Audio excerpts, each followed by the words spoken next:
So hey guys, welcome to study skill success. Then guys, NTA Abhyas question series के 5 videos हम कर चुके हैं, जिनकी प्लेलिस्ट का लिंक आपको डिस्क्रिप्शन में मिल जाएगा। तो वो वीडियोस अगर आपने नहीं देखे हैं तो जरूर देखिएगा। मोस्ट इंपॉर्टेंट है गाइस आपके नीट 21 के एग्जामिनेशन के लिए। फिलहाल बात करते हैं आज की इस वीडियो में कि हमारा 6th सेशन है और डेली की तरह 20 क्वेश्चन आज हम बायो के करने वाले हैं, जो कि Hindi and English both languages में रहने वाले हैं। इसकी पीडीएफ आपको हमारे टेलीग्राम चैनल पर मिलेगी, जो कि स्टडी स्किल सक्सेस नाम से है। इसको आप ज्वाइन कर लीजिएगा, आपको वहाँ पर पीडीएफ जो है वो मिल जाएगी। बाकी वीडियो के लास्ट में आउट ऑफ 20 आपका स्कोर क्या रहता है कमेंट सेक्शन में ज़रूर बताइएगा। चलिए शुरू करते हैं आज की इस वीडियो को। सो आज का पहला क्वेश्चन कुछ इस प्रकार से है। मर्केशिया में जो युग्मकोद्भिद है वो बीजाणु से शुरू होता है और किस में समाप्त होता है ये आपको बताना है। इन मर्केशिया gametophyte start from spore and and in zygote यानी कि जुग्मनस, बीजाणु, स्पोर, कैप्सूल यानी कि संपुटिका या फिर prothallus, A B C and D. तो अगर बात की जाए राइट आंसर की तो युग्मनज यानी कि जाइगोट जो है बिल्कुल इसका राइट आंसर होगा। मर्केशिया की अगर बात की जाए तो ये एक ब्रायोफाइट है। क्लियर है गाइस? चलिए अगले प्रश्न पर चलते हैं। प्रश्न नंबर 2, राइबोसोम को किसके अनुसार वर्गीकृत किया जाता है? Ribosome are classified according to their size, weight, volume या सेडिमिनेशन रेट।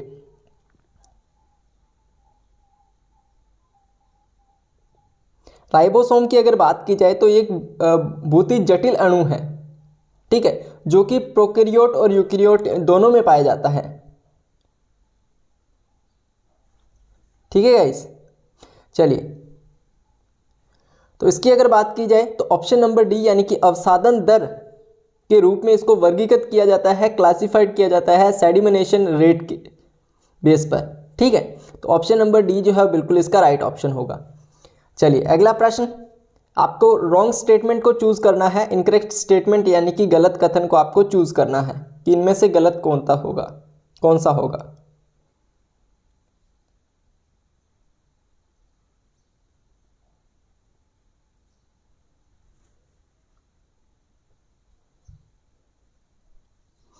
तो इसका जो राइट ऑप्शन है वो ऑप्शन नंबर डी हो जाएगा। बोला गया है कि प्रोंसक के पास केवल न्यूक्लियोटाइड होते हैं और प्रोटीन नहीं होते, जबकि इसके पास प्रोटीन होते हैं। तो इस स्टेटमेंट जो है हमारी गलत हो जाएगी। बोला गया है कि prions possess only nucleotide and no protein, लेकिन प्रोटीन इसमें होते हैं। ठीक है, लेकिन इसमें कोई भी न्यूक्लिक अम्ल जो है वो नहीं होता। ये प्रोटीन युक्त कारक होते हैं जिसमें केवल प्रोटीन होते हैं, ओनली फॉर प्रोटीन होती है प्रोंसक में। कोई भी न्यूक्लिक अम्ल जो है वो न्यूक्लिक एसिड जो है वो यहाँ पर नहीं होता है। चलिए अगला प्रश्न, प्रश्न नंबर 4, निम्नलिखित में से कौन सा समसूत्री विभाजन का एक सार्थक स्वरूप नहीं है? Which of the following is not a significant aspect of mitosis?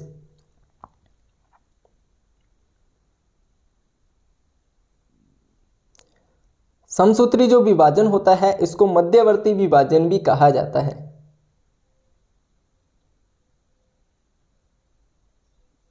इसके अलावा इसे कायिक को मध्यवर्ती विभाजन बोल दीजिए, कायिक कोशिका विभाजन भी कहा जाता है। काफ़ी सारे नाम इसके जो है वो रखे गए हैं। तो इसके बेस पर हम ए जो है हमारा बिल्कुल राइट हो जाएगा। इट इंट्रोड्यूस वेरिएशंस, यह विविधताओं को आरंभ करता है। चलिए अगला प्रश्न, कांटा तने की एक संरचना है क्योंकि यह thorn is a stem structure because it.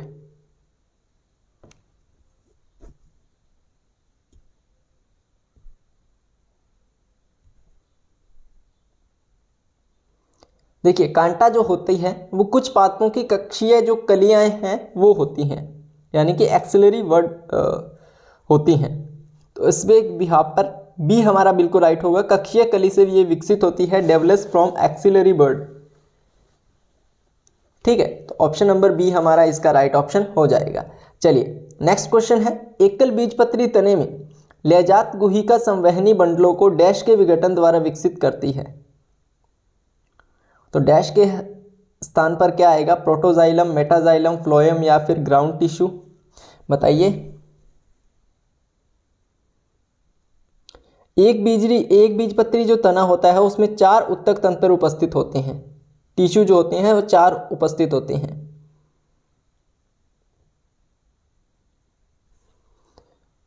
ठीक है, तो इसके अगर राइट आंसर की बात की जाए तो प्रोटोजाइलम इसका बिल्कुल राइट ऑप्शन होगा। एक बीजपत्री तने में ले जात गुहिका संवहनी बंडलों को प्रोटोजाइलम के विघटन द्वारा विकसित करती है। चलिए अगला प्रश्न, OP इज इक्वल टू 6 और WP इज इक्वल टू 5 के साथ कोशिका A OP is equal to 3 और TP इज इक्वल टू 2 के साथ कोशिकाओं से परिबद्ध है तो जल की गति की दिशा क्या होगी? Cell A with OP6 and WP5 is surrounded by the cells with OP3 and TP2. What will be the direction of water movement? DPD की अगर बात की जाए तो ये एक विसरण दाब अभाव है। इसमें एक विसरण दाब जो है वो उसका अभाव रहता है और इसका जो उपयोग है वो जल की गति की दिशा का पता लगाने के लिए किया जाता है। जल की गति की दिशा जो है वो एक निम्न DPD से उच्च DPD तक होती है और इसकी गणना जो होती है वो एक सूत्र से की जाती है। वो सूत्र क्या है? तो वो सूत्र जो है वो फॉर्मूला जो है वो है DPD इज इक्वल टू प्रासरणी दाब माइनस स्फीति दाब।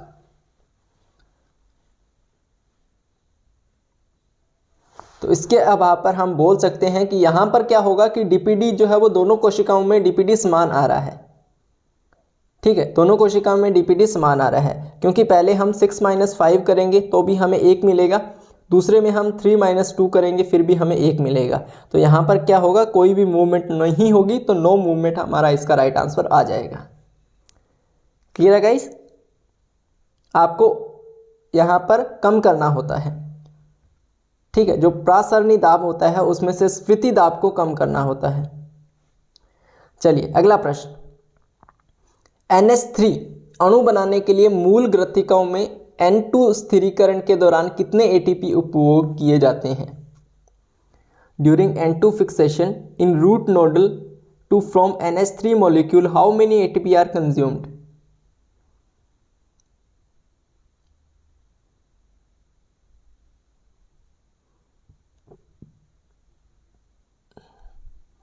तो कितने हो गए? ऑप्शन नंबर डी 8 इसका बिल्कुल राइट आंसर होगा।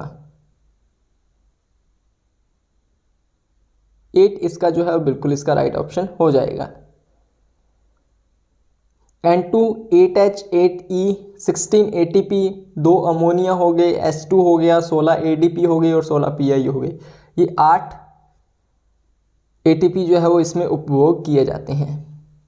चलिए कंज्यूम्ड, CO2 के 6 अणुओं को अपचायित करने के लिए एक हरे पादप द्वारा जल के कितनों अणुओं की आवश्यकता होती है? How many molecule of water are needed by a green plant to reduce 6 molecules of CO2?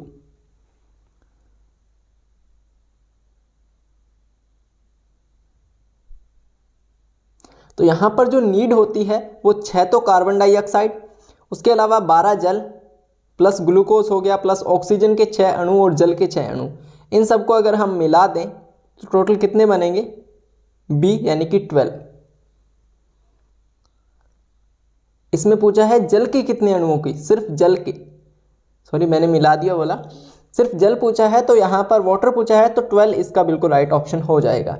अगर टोटल की बात की जाए तो यहाँ पर हमें 6 कार्बन डाइऑक्साइड मिलता है, 12 यहाँ पर जल हो जाएगा, एक ग्लूकोज हो गया, उसके बाद ऑक्सीजन हो गया, एक ऑक्सीजन के 6 अणु हो गए और जल के हमारे 6 अणु हो गए। चलिए अगला प्रश्न, F1 और F0 शीर्ष भाग एक डैश और डैश हैं। अब डैश डैश क्या आएगा बताइए?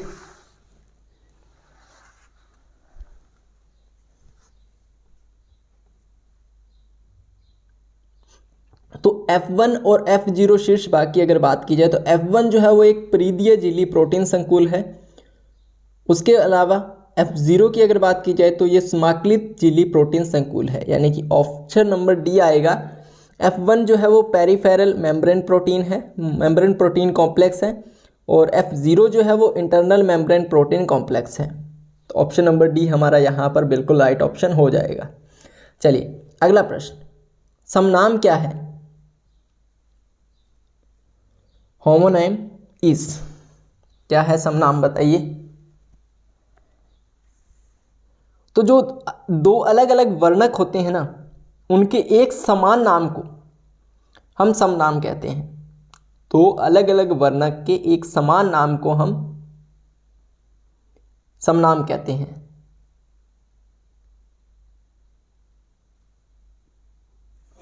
तो यहां पर इसका ऑप्शन नंबर सी हो जाएगा, दो विभिन्न प्रजातियों के एक समान नाम।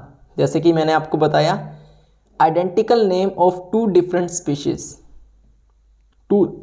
स्पीशीज का एक ही नाम, एक समान नाम, यानी कि समनाम। चलिए नेक्स्ट, मैच द कॉलम्स है। कॉलम 1 को कॉलम 2 के साथ मैच करना है और नीचे दिए गए ऑप्शंस के बिहाफ पर आपको राइट आंसर करना है। इस क्वेश्चंस के लिए आप टाइम ले सकते हैं, वीडियो को कर सकते हैं पॉज और आराम से इस क्वेश्चन का आंसर दे सकते हैं। फिलहाल इस क्वेश्चन का आंसर मैं आपको बता देता हूं, ऑप्शन नंबर सी जो है बिल्कुल इसका राइट ऑप्शन हो जाएगा। आप चेक कर लीजिएगा। बाकी पीडीएफ के लिए यार आप टेलीग्राम ज्वाइन कर लीजिएगा, स्टडी स्किल सक्सेस। टेलीग्राम पर सिंपली सर्च कीजिएगा, आपको चैनल मिल जाएगा, वहाँ से आप इसकी पीडीएफ को कलेक्ट कर सकते हैं। डेली आपको ये वीडियोस मिलती हैं। चलिए अगला प्रश्न, फ्यूकस में नर और मादा युग्मक क्या होते हैं? In Fucus the male and female gametes are. Fucus क्या है? तो फ्यूकस एक भूरे रंग का शैवाल है और ये जो फ्यूकस है वो फियोफाइटा से संबंधित है। ठीक है, तो फ्यूकस में जो नर और मादा जो होते हैं वो क्रमशः गतिशील और अगतिशील होते हैं, motile and non motile respectively. चलिए अगला प्रश्न, कोशिका कंकाल का एक महत्वपूर्ण घटक कौन सा है? One important component of cytoskeleton is. कशाम्बी, काइटिन, उपास्थि या फिर सूक्ष्म नलिकाएं।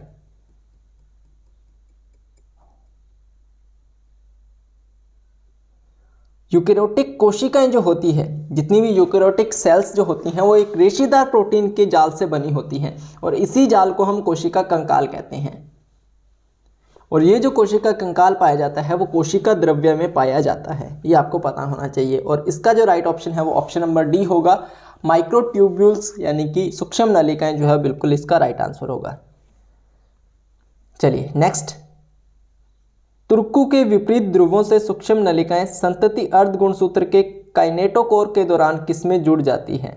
Microtubules from opposite poles of spindle get attached to the kinetochore of sister chromatids during anaphase 2, metaphase 2, metaphase 1 या फिर प्रोफेज 2। तो इसका राइट ऑप्शन होगा option number B, metaphase 2। Metaphase 2 जो है बिल्कुल इसका राइट ऑप्शन हो जाएगा। चलिए नेक्स्ट क्वेश्चन पर चलते हैं। नेक्स्ट है कि पुष्पी आरेख क्या प्रदर्शित नहीं करता? Floral diagram does not show.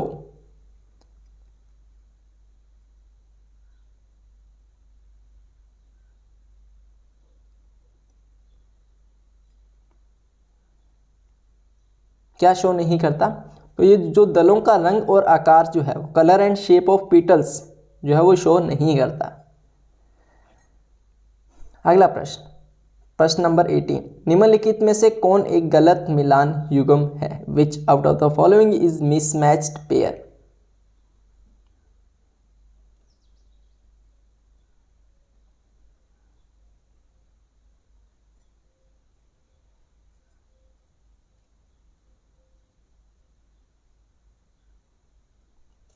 देखिए इसमें जो ऑप्शन नंबर सी दिया गया है ना, उभय रंध्र, जिसमें बोला गया है कि रंध्र गैर क्रियात्मक और अनुपस्थित होते हैं, ये बिल्कुल ही गलत है।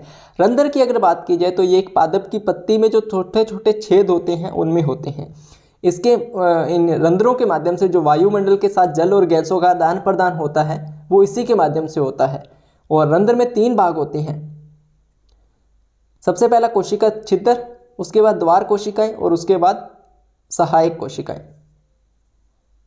ठीक है, चलिए अगला प्रश्न, सेकंड लास्ट, प्रकाश संश्लेषण पर सबसे शुरुआती प्रयोगों में से एक 1770 में जोसेफ प्रिस्टली द्वारा किया गया था। उन्होंने क्या प्रदर्शित किया ये आपको बताना है। One of the earliest experiment on photosynthesis was done in 1770 by Joseph Priestley. He demonstrated that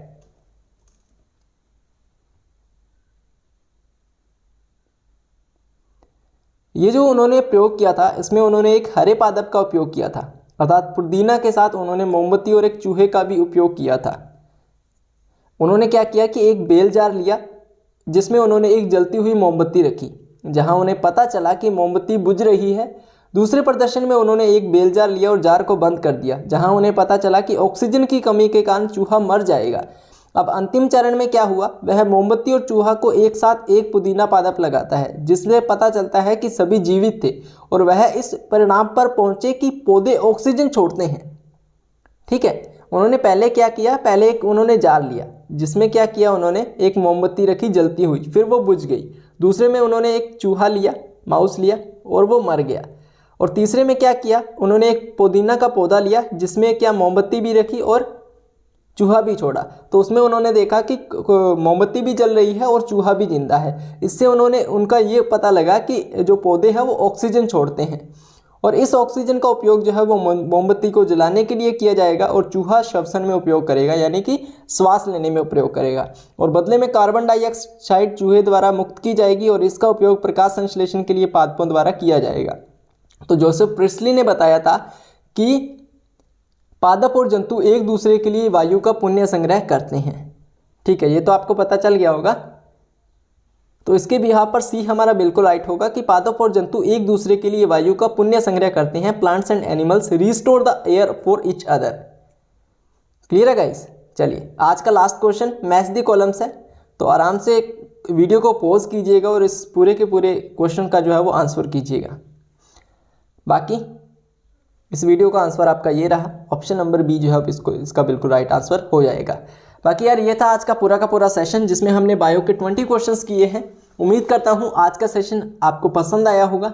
बाकी यार सेशन कैसा लगा कमेंट सेक्शन में कमेंट करके जरूर बताइएगा। आउट ऑफ 20 आपका स्कोर क्या रहा उसके बारे में भी आप कमेंट जरूर कीजिएगा। बाकी ऐसी ही वीडियो डेली आपको चैनल पर मिलने वाली है, तो उसके लिए आप चैनल को सब्सक्राइब करके बेल आइकन को जरूर प्रेस कर लीजिएगा। बाकी मिलते हैं नेक्स्ट वीडियो में, तब तक के लिए good luck and have a nice day.